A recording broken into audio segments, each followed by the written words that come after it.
आज हम लोग जो है नया चैप्टर पढ़ने वाले हैं जिसका प्रैक्टिकल एप्लीकेशन बहुत ज़्यादा है।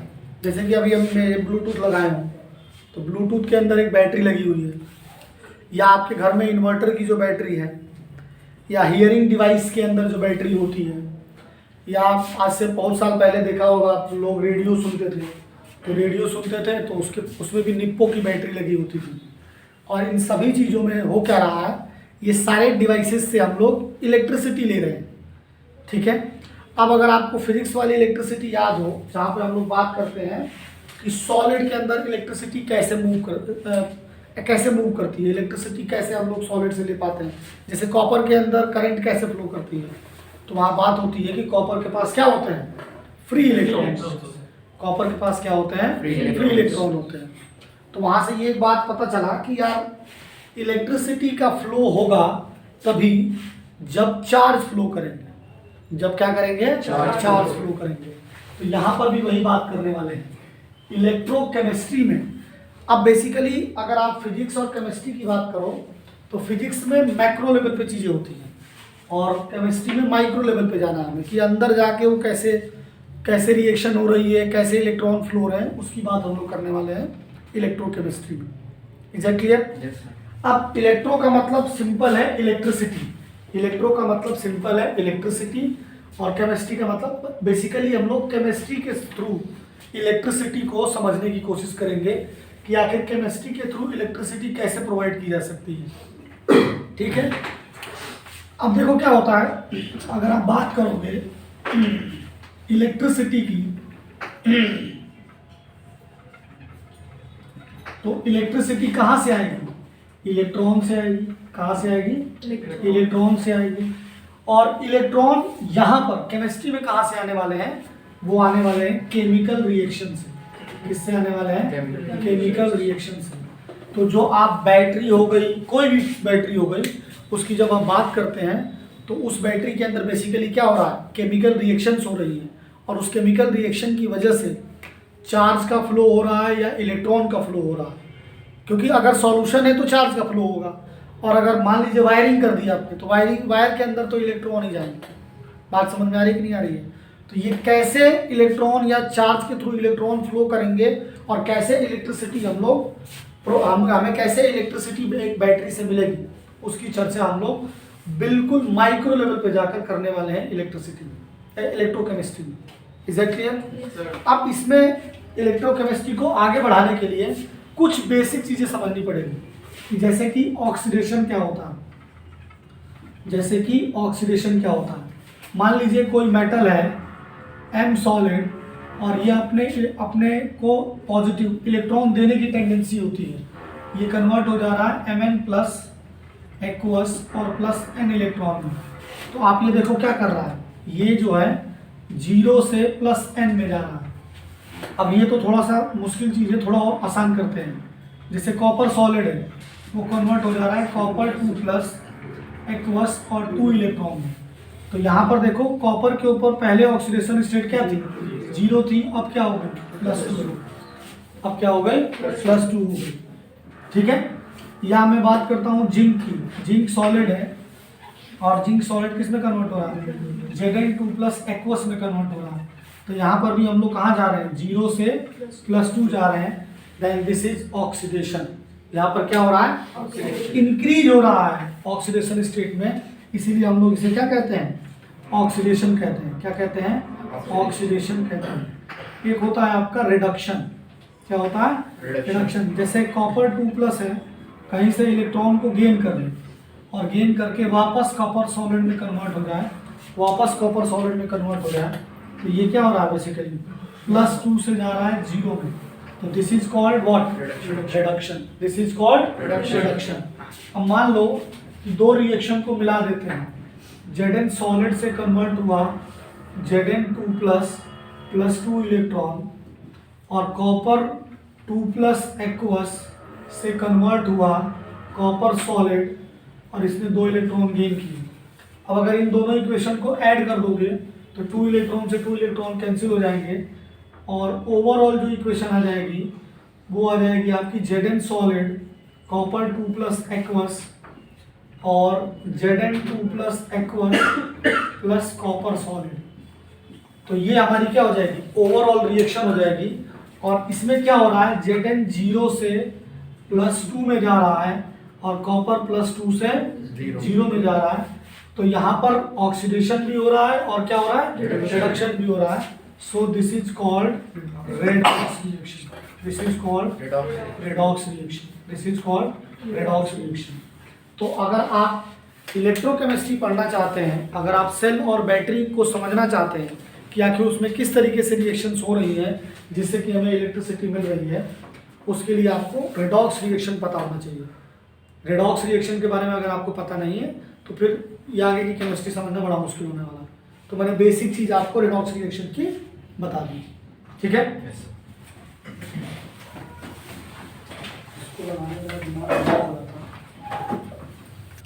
अब देखिए इलेक्ट्रोकेमिस्ट्री में आगे हम लोग को जो समझना है वो ये समझना है कि इलेक्ट्रोकेमिकल सेल क्या होते हैं, और इलेक्ट्रोकेमिकल सेल में भी हम लोग को डेनियल सेल समझना है।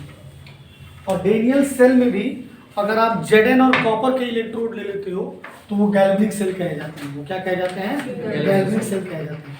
तो सबसे पहले मैंने एक टर्म बोला इलेक्ट्रोड, कि आखिर इलेक्ट्रोड होते क्या हैं। तो सबसे पहले तो उसे समझने की कोशिश करते हैं।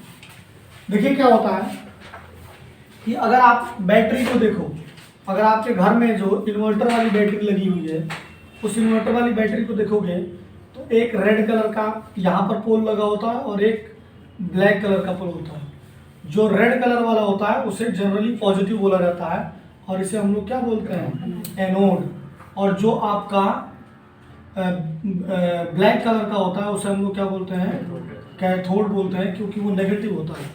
और इन्हीं को क्या बोला जाता है, इलेक्ट्रोड बोला जाता है। इन्हीं को क्या बोला जाता है, इलेक्ट्रोड्स बोला जाता है, ठीक है। जैसे कि अब देख लो, मान लो एक बीकर है और इस बीकर के अंदर आपने एक इलेक्ट्रोलाइट ले लिया और वो इलेक्ट्रोलाइट क्या है, दैट इलेक्ट्रोलाइट इज ZnSO4। क्या है, ZnSO4। और इसके अंदर आपने एक Zn की रॉड डाल दी। क्या डाल दी, Zn की एक रॉड डाल दी। तो Zn की रॉड डालना एक सॉल्यूशन में, और उस सॉल्यूशन के अंदर ZnSO4 है।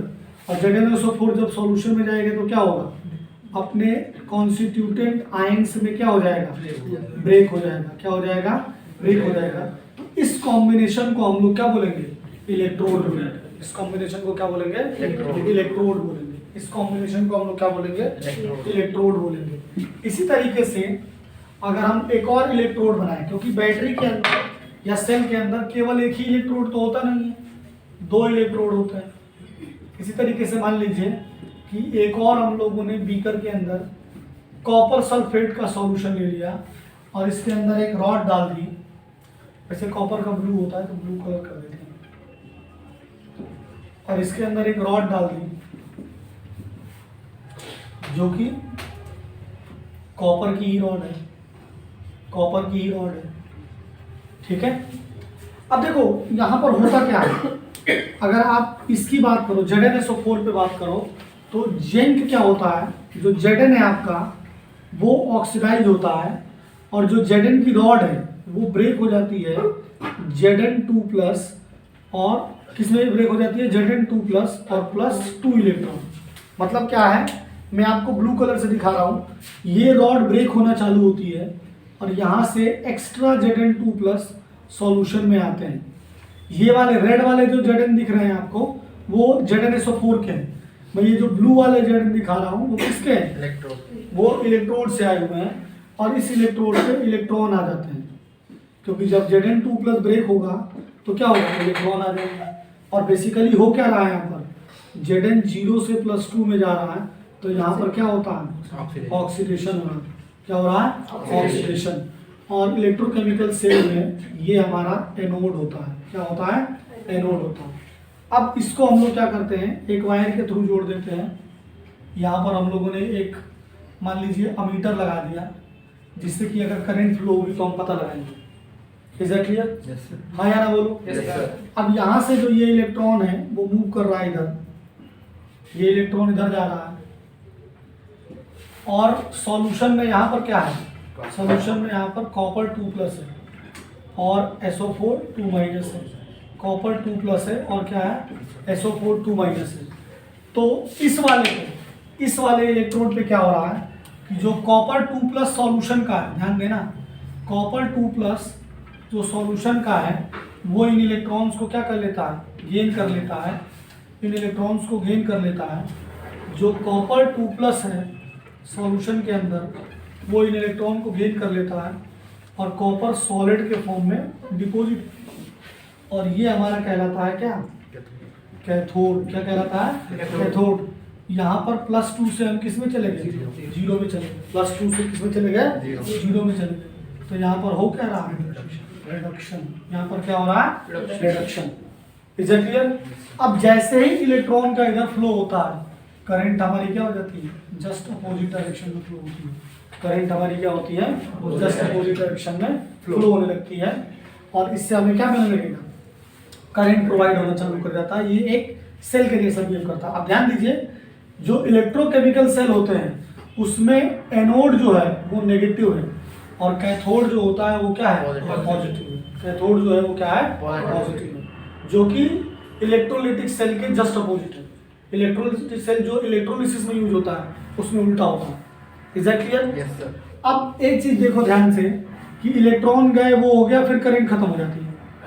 अब यहां पर देखो Zn2+ एक्स्ट्रा हो चुके हैं, जो सेल से Zn2+ आए वो एक्स्ट्रा है। यहां पर Cu2+ कम हो गए हैं, SO4 ज्यादा हो गए हैं। तो इस पूरे के पूरे सेल के अंदर इलेक्ट्रिकल न्यूट्रलिटी मेंटेन नहीं है। बात समझ में आ रही है? यहां से इलेक्ट्रॉन जा रहे हैं, कॉपर डिपॉजिट हो रहा है और हो गया, मतलब जितने देर तक ऐसे गए डिपॉजिट हुआ, करंट फ्लो हुई, लेकिन कॉन्टिन्यूअस करंट फ्लो नहीं हो रही है। कॉन्टिन्यूअस करंट फ्लो नहीं हो रही है। उसके लिए हमें इसमें क्या लगाना पड़ता है, एक सॉल्ट ब्रिज लगाना पड़ता है। सॉल्ट ब्रिज लगाना पड़ता है। और सॉल्ट ब्रिज में क्या होता है, इसके पूरे सॉल्ट ब्रिज के अंदर अगार पेस्ट से सॉल्यूशन के साथ KCl या कुछ भी एक आयन एक कंपाउंड को यहाँ पर पेस्ट कर देते हैं और ये जो KCl है ब्रेक हो जाता है जब K+ और Cl- में। तो यहाँ पर Zn2+ एक्स्ट्रा है, तो जो Cl- है वो इधर मूव कर जाता है और यहाँ पर कौन ज़्यादा है, SO4 ज़्यादा है, तो K+ जो होता है वो क्या कर जाता है, इधर मूव कर जाता है। और इस तरीके से पूरे के पूरे सेल के अंदर इलेक्ट्रिकल न्यूट्रलिटी मेंटेन हो जाती है। क्या मेंटेन हो जाती है, इलेक्ट्रिकल न्यूट्रलिटी मेंटेन हो जाती है और प्रॉपर सर्किट कंप्लीट हो जाता है। और फिर ये सेल जो होता है वो क्या है, कॉन्टिन्यूअस आपको करंट देने लगता है या पोटेंशियल देने लगता है। Is that clear? अब एक चीज यहाँ पे समझो, तो ये तो एनोड की रिएक्शन हो गई, ये आपकी एनोड की रिएक्शन हो गई, ये आपकी कैथोड की रिएक्शन हो गई।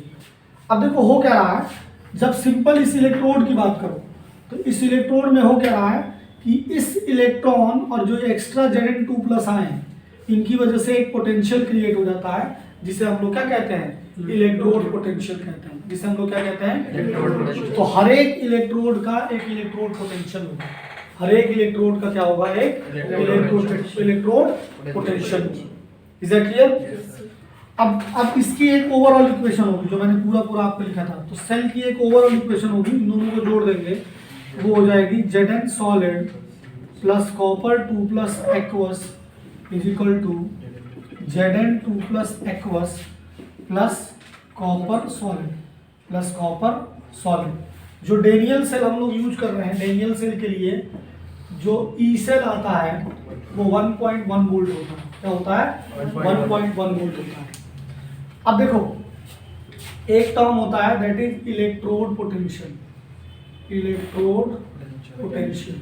इलेक्ट्रोड पोटेंशियल में क्या होता है कि इलेक्ट्रोलाइट और इस रॉड के बीच का जो पोटेंशियल जनरेट होगा उसे हम लोग क्या बोलेंगे, इलेक्ट्रोड पोटेंशियल बोलेंगे। क्या बोलेंगे, इलेक्ट्रोड पोटेंशियल बोलेंगे। मतलब एक होगा E Zn2+2 Zn, इस तरीके से होगा E Cu2+2 C। ठीक है, यहां पर देखो तो मैंने इलेक्ट्रोड पोटेंशियल में इसके लिए भी रिडक्शन ही लिख रखा, क्योंकि इलेक्ट्रोकेमिकल सीरीज को हम लोग इस तरीके से पढ़ते हैं। अभी फिलहाल सिर्फ इतना समझो कि हर एक इलेक्ट्रोड का एक इलेक्ट्रोड पोटेंशियल होगा। हर एक इलेक्ट्रोड का एक इलेक्ट्रोड पोटेंशियल होगा, और इनके पोटेंशियल के डिफरेंस से क्या आएगा? Cell potential. क्या आएगा? सेल पोटेंशियल आएगा। तो the difference between potentials of electrodes is called cell potential. Is called cell potential. Is that clear? तो एक कॉन्सेप्ट होगा आपका सेल पोटेंशियल। तो सेल पोटेंशियल को ही बोलते हैं हम लोग क्या? E cell. क्या बोलेंगे? ई सेल बोलेंगे। और जो ई सेल होता है वो होता है आपका E cathode minus E anode.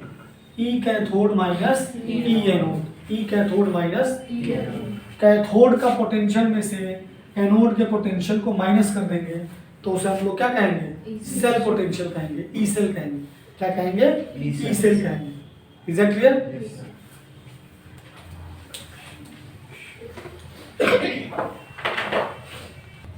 देखिए तो हमने अभी बताया कि जो सेल पोटेंशियल होगा वो क्या होगा? सेल पोटेंशियल हो जाएगा आपका E cell is equal to E cathode minus E anode. E cathode minus E anode, ये हो जाएगा सेल पोटेंशियल। अब एक चीज आप ध्यान रखिए कि एक होता है आपका स्टैंडर्ड सेल पोटेंशियल। एक क्या होता है? Standard cell potential. Standard cell potential का मतलब होता है कि स्टैंडर्ड कंडीशन ले लिया जाए एट 25 डिग्री सेल्सियस, और जो मोलर कंसंट्रेशन ले लिया जाए वो क्या ले लिया जाए? 1 m ले लिया जाए। तो जो रिप्रेजेंटेशन में चेंज आता है वो यहाँ नॉट आ जाता है। E naught cell equal to E naught cathode minus E naught anode. E naught cathode minus E naught anode.